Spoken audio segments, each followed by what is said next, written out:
이 회사가 왜 이렇게 됐느냐? 일단 첫 번째, 장사를 못한 탓이냐? 그럴 수 있습니다만 매년 경제 성장률이 6에서 8%를 기록하고 더 나가서 물가가 2에서 3% 오릅니다. 명목 경제 외형이 10% 성장하는 나라에서 이자율이 3%다. 답은 벌써 정해져 있는 거예요. 바로 뭐다? 안녕하세요. 28년차 이코노미스트 홍춘욱입니다. 이번 시간에는 중국 경제 태풍의 눈, 헝다그룹 사태에 대해서 말씀드리겠습니다. 헝다그룹 사태에 대해서 일단 이게 어떻게 진행되냐 이거는 다 이야기를 드릴 텐데, 제가 보았을 때 헝다는 없어질지 모르지만 그게 금융위기로 연결된다든가 하는 이야기는 이해하기 어렵다. 이 말씀을 좀 드릴 수가 있겠습니다. 왜 그런가? 간단하게 말씀드리겠습니다. 1982년에 한국에서 국제상사 파산했다고 나라 안 망했다 이거죠. 또는 동명목재 없어졌다고 해서 나라가 망한 적 없습니다. 뭘 뜻하는가? 가장 대표적으로 이야기하자면 군기 잡는 용도로 문제가 된 사건으로 저는 보고 있습니다. 자, 잠깐 이야기를 해보자면 헝다가 발행한 채권의 규모가 얼마냐 하면 2조 위엔, 꽤 큰 돈이죠. 여기다가 150만 명의 사람들이 이 헝다가 지은 집을 입주하기 위해서 기다리고 있다고 합니다. 그리고 주가도 특히 홍콩 증시에 상장되어 있는데요. 에버그란데, 이름이 굉장히 광호하죠. 영원히 자기들은 잘 나갈 거다라는 이름을 갖고 있습니다. 그런데 이 회사가 연초에 한 16달러였는데 지금 2달러까지. 주가가 거의 80%, 90% 폭락한 그런 상황이다라는 건 일단 전제를 둬야 되겠죠. 자, 그렇다면 이 회사가 왜 이렇게 됐느냐? 일단 첫 번째, 장사를 못한 탓이냐? 그럴 수 있습니다만 이게 구조적으로 망할 수 없는 비즈니스라는 걸 먼저 말할 수가 있겠습니다. 왜 그런가? 그림 한번 잠깐 살펴보도록 하겠습니다. 그림에서 제일 파란 선, 밑에 있는 선입니다. 국영기업이라고 되어 있죠. SOE, 그래서 State Owned Enterprise입니다.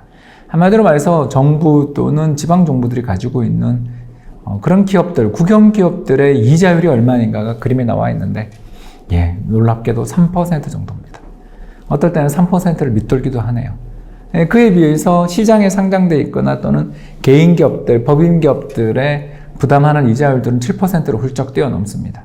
자, 여러분, 매년 경제 성장률이 6에서 8%를 기록하고 더 나가서 물가가 2에서 3% 오릅니다. 자, 이 나라의 외형은 얼마나 매년 오르죠? 10% 정도 오르겠죠. 명목 경제 외형이 10% 성장하는 나라에서 이자율이 3%다. 이건 말도 못할 특혜다라는 걸 금방 느끼실 겁니다. 왜 그런가? 바로 PIR 때문에 그렇습니다. 그렇죠. Price to Income Ratio를 PIR이라고 그러는데요. 간단하게 말씀을 드리자면 사람들이 가지고 있는 소득 대비해서 집값이 몇 배에서 거래되는가를 측정한 것입니다. 근데 이 PIR이 일정하다고 가정을 해보죠. 그러면 집값은 어떻게 되겠습니까? 그렇죠. 경제의 규모가 커지고 사람들의 소득 수준들이 높아지면 높아질수록 집값도 덩달아 올라갈 수밖에 없습니다. 즉 경제 성장률이 10%면 명목 소득 증가율이 10%면 집값도 10% 올라가는 게 정상입니다. 자, 그런데 대출 금리가 몇 프로라고요? 3%입니다.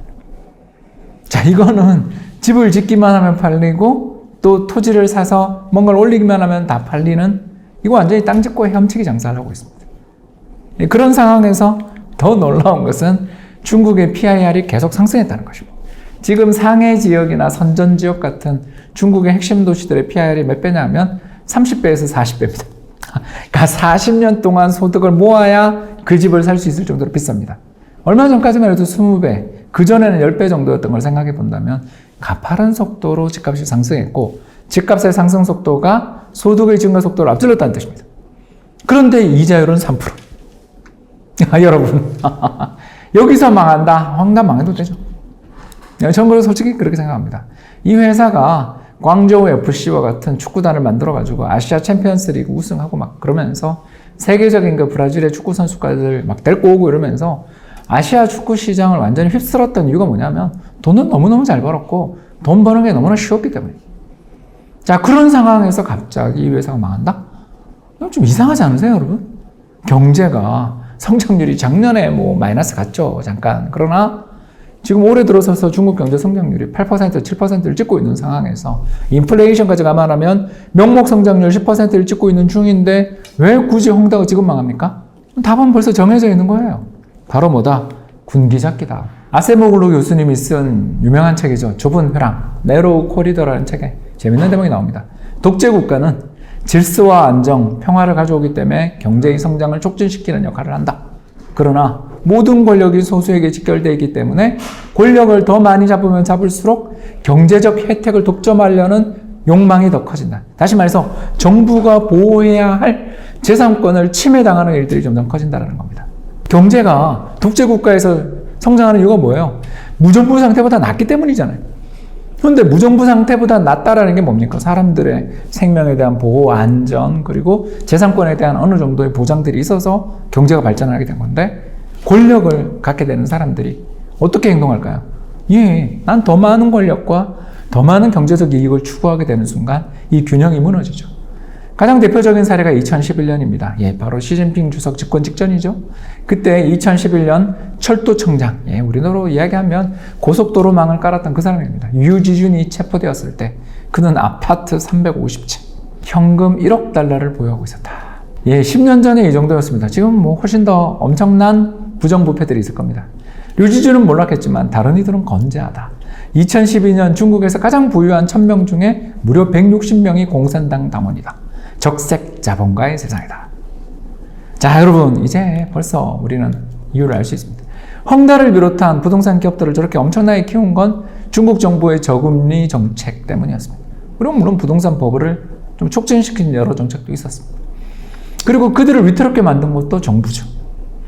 자, 그래서 결론이 나옵니다. 헝다가 어떻게 될 것이냐 모릅니다.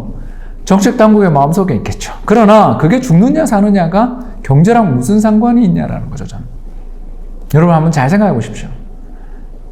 전체 고용의, 도시지역 고용의 15%가 건설 부문에서 이루어지는데 건설업 다 때려잡고 부동산 시장을 붕괴시킨다? 선택할 수 없다라는 겁니다. 왜 그렇죠? 중국 정책 당국들 그리고 중국 공산당이 어마어마하게 지금까지 1949년 이후에 지금까지 80년 가까운 70년이 넘는 세월 동안 지속적으로 권력을 잡고서 그리고 지금까지 부유해질 수 있었던 이유가 뭡니까? 인민을 배불리하게 만들었기 때문이죠. 경제를 힘들게 만들고 성장률을 박살낼 정도의 구조조정을 한다는 건 계획에서 지워야 된다는 겁니다.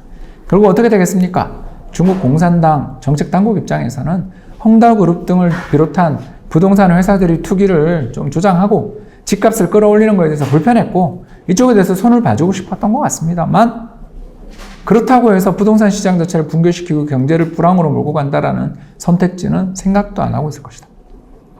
따라서 제가 생각하는 바는 그렇습니다. 1980년대 한국의 국제상사나 동명목재가 파산한 게 우리나라의 경제 성장률에 큰 그런 영향을 미치지 않고 우리 경제 그 뒤에 3조왕으로 잘 나가던 시기가 있었던 것처럼 현재 수많은 플레이어들 중에 하나인 헝다그룹에 대한 문제가 터진다고 해서 이게 중국 경제의 시스템, 체제 문제로 간다 또는 금융 시스템이 붕괴된다는 식으로 이야기하는 것은 참으로 이해하기 어렵다.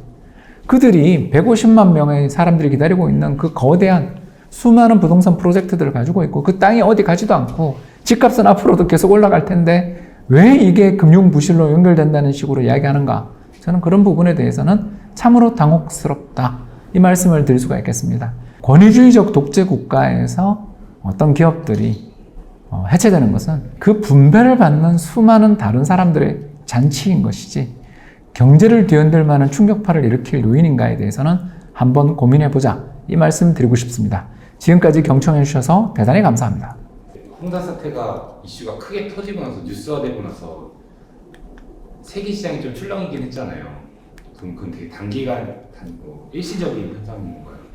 그럼 그걸 왜냐면은 이런 도미노 사태를 저희 많이 걱정하는 거죠. 헝다가 붕괴가 되고 어떤 것들이 좀 오래된 그런 침체를 이끌 것이다 이런 것도 있는데 그럼 이런 건 그냥 단기간에 출렁거림이었다 정도 보면 될까요? 일단 헝다 사태가 저는 저걸 정말 그대로 망하게 만들면 굉장히 좋은 일이 될 거라고 생각해요. 즉 진정한 의미의 시장 경제가 시작되는 거죠.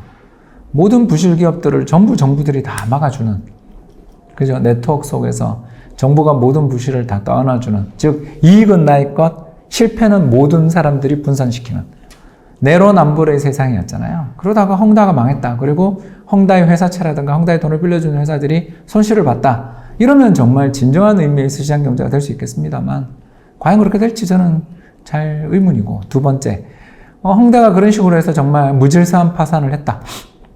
그렇게 되면 이 홍다의 그 달러 표시 회사채를 발행했으니까 외채 쪽에서 문제는 좀 생길 수가 있겠죠. 그러나 3조 달러의 외환보유고를 가지고 있는 중국 경제 입장에서 저 정도의 아주 사소한 규모의 부채 문제가 경제 전체의 시스템 리스크로 간다라는 식으로 이야기하는 건 좀 이해하기 어려운 거죠. 결국 조정의 핑계가 필요했다. 그리고 더 나아가서 최근 글로벌 증시, 특히 나스닥을 비롯한 글로벌 증시의 조정을 가져온 것은 최근에 그때 한번 이야기했죠. TQQQ. 예, 3배 레버리지 혹시 기억나세요? 이게 고점 대비 20% 한 방에 날아가잖아요. 왜 이런 일이 벌어졌냐? 홍다 때문이다. 그거는 핑계. 정확하게는 파월 의장님이 9월 FOMC에서 테이퍼링 하겠다고 말하면서 시장 금리 오른 게 가장 큰 요인이 아니겠는가? 저는 그렇게 생각합니다.